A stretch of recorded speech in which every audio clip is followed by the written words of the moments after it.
এই গ্রুপ বের হয়েছে। ওনার দৃষ্টি উনি 1982 সালে আল হাদিসের ইনভলভ থেকেছেন। আমি এই আলোকে লম্বা কোনো কথা না বলে, আমরা যে পঞ্জাগার নামাজ পড়ি, পঞ্জাগার নামাজ ফরজ, জোহর, আসর, মাগরিব, এশা, এই পঞ্জাগার নামাজের মধ্যে আমরা নামাজের মধ্যে শুধুমাত্র কোরআন পড়ি দুইটা। কোরআন কয়টা পড়ি? দুইটা। কি কি? সূরা ফাতিহা, এর সাথে সূরা মিলাই, ঠিক আছে?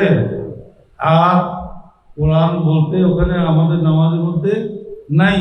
বাকিগুলো হচ্ছে কি? হাদিস। যেমন আমি আল্লাহু আকবরকে নিয়ত করলাম, নিয়ত বেঁধে তাকবীরে বেঁধে সুবহানাকা আল্লাহুম্মা ওয়া বিহামদিকা তাবারাকা ইসমুকা তাআলা জাদ্দুকা ওয়া লা ইলাহা গায়রুকা যে বলেছি, ওটা হাদিস। আল্লাহ আকবরকে নিয়ত বদনাম দে, ওটাও হাদিস।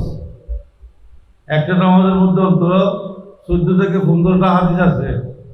তাহলে আমরা নামাজের মধ্যে কোরআন পড়ি, হাদিসে পড়ি। আমরা নামাজের মধ্যে কি পড়ি? কোরআন পড়ি, হাদিসে পড়ি।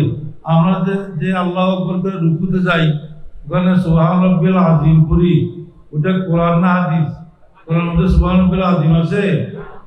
তাহলে সামি আল্লাহু লিমান হামিদা রব্বানা লাকাল হামদ হামদান কাসীরান তাইয়্যিবান মুবারাকান যে পড়ি, ওটা কোরআন না হাদিস? এরপরে আমরা আল্লাহ আকবরকে যে সুজদা যাই, সুজদার মধ্যে যে আমরা আল্লাহ আকবর বলি, ওটা হাদিস। আবার ওখানে যে তাসবিহ পড়ি সুবহানা রাব্বিয়াল আলা, ওটাও হাদিস। আর উঠে বসে আল্লাহুম্মা জানি ওয়াল হামদি ওয়াল তুকনি যে পড়ি, হ্যাঁ, প্রথম থেকে উঠে বসে যে পড়ি, ওটাও হাদিস। আবার সুজদা করি, ওটাও হাদিস। আবার তাসবিহ করি, ওটাও হাদিস।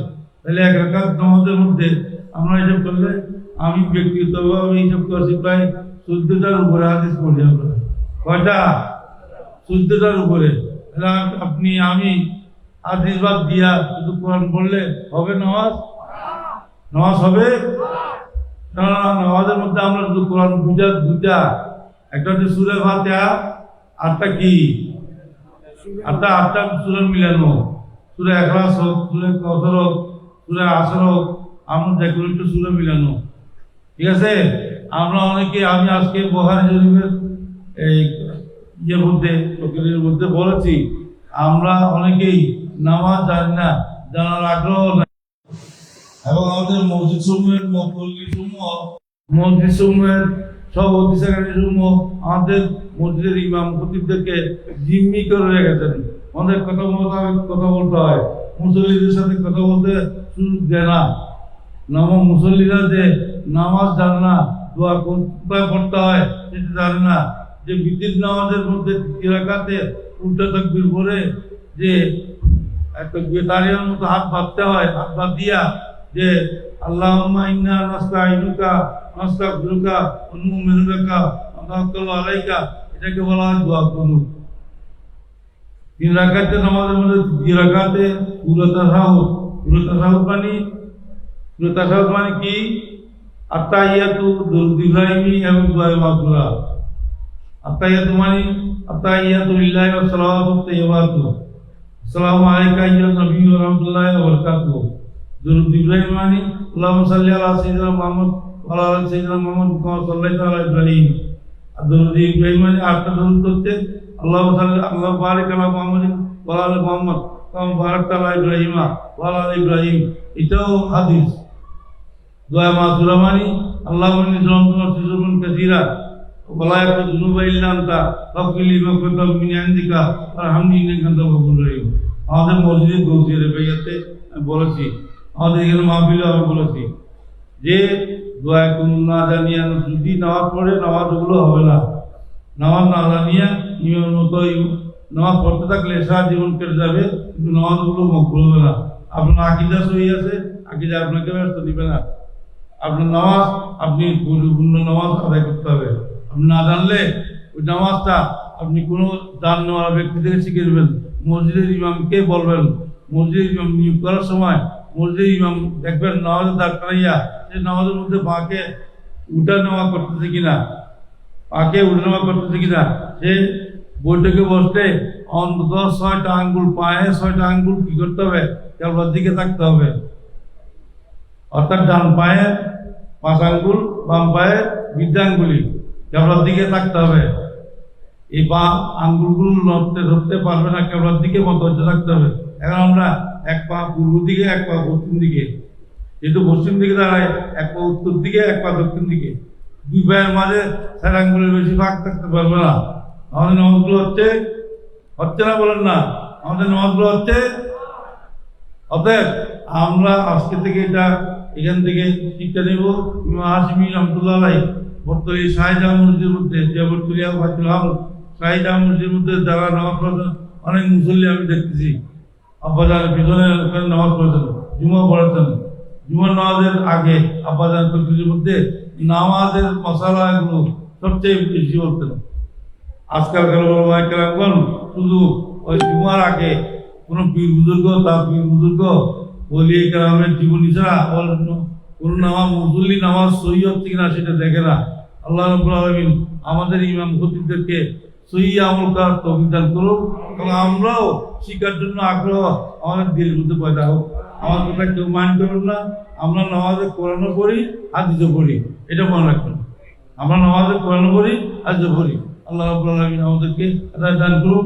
আজকে এই যে আব্বাজান কিবলার মাজার পাকের মধ্যে খাজা গরিব নওয়াজের গিলাফ শরীফ যে এসেছে, এটার জন্য যারা খেদমত করতে, বিশেষ করে আমার রুমেল ভাই অনেক কষ্ট করছে। এটা আজমির শরীফ থেকে গিলাফটা আজমির শরীফ কর্তৃপক্ষ দিয়েছে, অনেক পয়সা খরচ হবে, সেই জন্য তারা ওটা ভাড়া দিয়েছিল। কোথায়? ওই যে বোম্বেতে ভাড়া দিয়েছিল। মুম্বাই থেকে ওটা এক মানুষে ক্যালকাটা আনছে, ক্যালকাটা থেকে আমাদের ঢাকায় আসছে, ঢাকা থেকে রুমেল ভাই গ্রহণ করে এখানে আনছে। ক্যালকাটা থেকে এই প্রত্যেকটা কিছু দেখভাল করে, ক্যালকাটা থেকে দেখভাল করে রুমেল ভাই এটা ওনার নজরে রেখে এই আমাদের চট্টগ্রামে এসেছে। এবং আজকে আপনার মাজারে যার যেই বেরুনদের মাজার কোনটা ওখানে পাওয়া যায়, দেখবেন ওখানে এখন পাওয়া যায় বেরুনদের জিন্দা কাম, যেটা যে বেরুনদের খুলবো ওই গ্রামের মধ্যে বাসমান গরিবের দরবারে মাহবুবিল্লাহ দরবারে খুঁজবো, ওখানে যে খুঁজবোটা, ওই খুঁজবোটা এখানে বিদ্যমান। আল্লাহ যদি তৌফিক দেয়, আমাদের আগামীকালকের ভিতরে যদি গোসারুল জিলানী রাদিয়াল্লাহু তাআলা মাজারে গিলাফ শরীফ এবং দাতাগঞ্জ সালি হাজমিরি, ওসমান আলী হাজমিরি, লাহোর রহমতুল্লাহ আলাইহির গিলাফ শরীফ যদি আমরা কালকে ভিতরে পাই, আমরা ইনশাআল্লাহ এটা আমরা আব্বাজান কিবলা আম্মাজানের ওখানে আমরা প্রদান করাবো। এবং যদি আল্লাহ না করুক আমরা যদি না পাই, তাহলে আনুষ্ঠানিক খবরাখবর করে আমরা ওই গ্রাফগুলো পরিধান করাবো ওখানে। আপনাদের সবাইকে অনেক প্রশ্ন দিয়েছি, রাত প্রায় 1টা বাজে গেছে। আপনাদেরকে আর প্রশ্ন দিতে, যেহেতু আগামীকালও মাহফিল আছে। আজকে আব্বাজান কিবলার মুরিদ তো স্বল্প নয়, অনেক মুরিদ ভক্ত এখানে আজকে মাহফিলে আসে নাই। এটা মুরিদের কথা নয়। আল্লাহ মাসুমি সাহেব বলেছেন, পীরের ওরসের মধ্যে অন্তত বছর হলে একবার হাজিরা দিতে হবে। পীরের ওরসের মধ্যে অন্তত বছরে একবার হলেও কি করতে হবে? হাজিরা দিতে হবে। ঈদ বাদ দেন, অন্য কিছু বাদ দেন, অন্তত ইমাম হাশিমি তো বলে গিয়েছেন, ওনার কাছে উনি আমাকে বলে গিয়েছেন, তুমি কারো কাছে চাইও না, টাকা চাইও না, তুমি মানুষগুলো দাওয়াত দিবে, মাহফিলে আসতে বলবা, টাকা আসমান থেকে তারা নাযিল করবে। আলহামদুলিল্লাহ বলেন না? তো আমি দাওয়াত, আমার পক্ষে, আমি অদম গুনাহগারের পক্ষে যতটুকু সম্ভব আমি দাওয়াত পৌঁছেছি। এই গিলাফগুলো আনার ব্যাপারে যারা সহযোগিতা করেছে, বিশেষভাবে না উল্লেখযোগ্য হচ্ছে গোসারুল জিলানী রাদিয়াল্লাহু তাআলা মাজার কর্তৃপক্ষ এবং দাতা আলী হাজমিরির মাজার কর্তৃপক্ষ, গরিবনগরের মাজার কর্তৃপক্ষ, এগুলো সবগুলো মনিটরিং করেছেন আল্লামা ককব নুরানি দামাত কালু। আল্লামা ককব নুরানি দামাত কালু এই ইমাম হাশিম মাজারে প্রতি বছর ওখান থেকে ওরসে পাকের সময়ে ওখানে লিখিত হয়ে গেছে, ওরসে পাকের সময় এই 3 টাকা থেকে গিলা আসবে, আরো মাজার থেকে গিলা আসবে। সব আল্লাহ তৌফিক দিয়ে, আল্লাহ আমাদেরকে হায়াত দিলে আমাদের সুখে রাখলে ইনশাল্লাহ আরো গিলাফ আসবে। ইমাম হাশমি শুধু বাংলাদেশের জন্য তিনি সীমাবদ্ধ ছিলেন না, প্রমাণ হয়েছে যে গরিবের মাজার থেকে ওই মাজার কর্তৃপক্ষ গিলাফ পাঠাই দিয়েছে। সুবহানাল্লাহ বলবেন না ভাই? মাজার কর্তৃপক্ষ এই যে মাহবুবাকের মাদার কর্তৃপক্ষ গিরাপ পাড়ায় দিয়েছে। এটা কার সৌভাগ্য? এরকম সৌভাগ্য বাংলাদেশের মধ্যে আর কারো হয়েছে কিনা? কোনো মাদার কর্তৃপক্ষ কোনো সাহেবের মাদার এর জন্য হয়েছে কিনা আমি জানি না, তবে ইমাম হাশিমের জন্য হয়েছে এই ৬০০তম বছরে। আল্লাহ রাব্বুল আলামিন আমাদের আশা বসা এই মাহফিলের সহযোগিতা যারা করেছে, এই মাহফিলকে কামিয়াব করার জন্য যারা আন্তরিকভাবে ইখলাসের সাথে খাটনি মেহনত করতে, প্রত্যেককে কবুল করুক, আমিন। আল্লাহুম্মা আমিন। আলহামদুলিল্লাহি রাব্বিল আলামিন। সাল্লাতু ওয়াসসালামু আলা হাবিবিল কারীম ওয়া আলা আলিহি ওয়া আসহাবিহি আজমাইন। রব্বানা যালামনা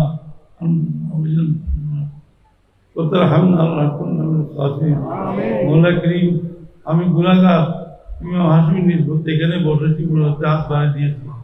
মৌলা করিম, কার দিলে কি আশা কি আকাঙ্ক্ষা, বিশেষ করে আঞ্জুমানের মুহিব্বান রাসূল গৌসিয়া জিলানী কমিটির আরাকিনগণ, আঞ্জুমানের মুহিব্বান রাসূল গৌসিয়া জিলানী কমিটির এই সদস্যগণ, এই খেদমতগারগণ, এই যে মাহফিল বুঝতে হয়েছে, এরা কত যে যা ভগানি কষ্ট করছেন মৌলা করিম, আমি জানি না। তারা ইমাম হাশিমের মাধ্যমে তোমার হাবিব থেকে কিছু পাইতে চায় মৌলা করিম, তো তারা তাদের প্রত্যেকের দিলের মনে ন্যাক আশাকে পূর্ণ করো। বিশেষ করে এই ঈদের রমজানের ৪-৫ দিন আগে আমাদের একজন দরবারের রোকন জনাব হাজী আব্দুল শাকুর সাহেব আমাদের থেকে বিদায় নিয়ে চলে গিয়েছেন। মৌলা করিম জানাতুল মওলানার মধ্যে দফন আছেন, তার কবরে সব পৌঁছে দেন। মৌলা করিম, এই মাহফিলকে সৌন্দর্য দেওয়ার জন্য আমাদের এই আঞ্জুমানের সভাপতি জনাব হাজী আবুল কাসেম সওদাগর, হাজী লুকমান, হাজী মনজুর এবং রুমেল ভাই সহ আরো যারা যারা খাটনি করেছেন, হামিদ ভাই, এইভাবে আরো যারা আমি নাম ধরতে অনেকক্ষণ সময় লাগবে বিদায় আমি কারো নাম ধরতে ধরছি না। মৌলা যারা অন্তর দিয়ে মেহনত করে খাটনি করে তকলিফ করে এই মাহফিলের সৌন্দর্যতা বর্তনের জন্য চেষ্টা করেছেন, এই দরবারের এই আঞ্জুমানকে সামনে অগ্রসর করার জন্য আমার ভাই সালাউদ্দিন দীক্ষাত করেছেন, ইয়াকুব বাবলু সহ বাটিয়ারি কত রসুলের মানুষ এবং ফরিদপুরের মানুষ, রোজানের মানুষ এবং দোয়াদারির মানুষেরা, খলিবারগঞ্জের মানুষরা যারা গরু দিয়েছেন, ছাগল দিয়েছেন, মৌলা করিম অনেক প্রকার সাহায্য সহানুভূতি করেছেন। মৌলা করিম, প্রত্যেক কিছুকে তুমি কবুল করো বলো। প্রত্যেকের জান মালের নিরাপত্তা তোমার হাবিবের মাধ্যমে তোমার হাতে সুপর্দ করলাম। মৌলা করিম, প্রত্যেকের ইমানের তাকত বাড়াই দাও মৌলা। প্রত্যেককে হায়াতে দান করো মৌলা। রোগ থাকলে সেবা দান করো।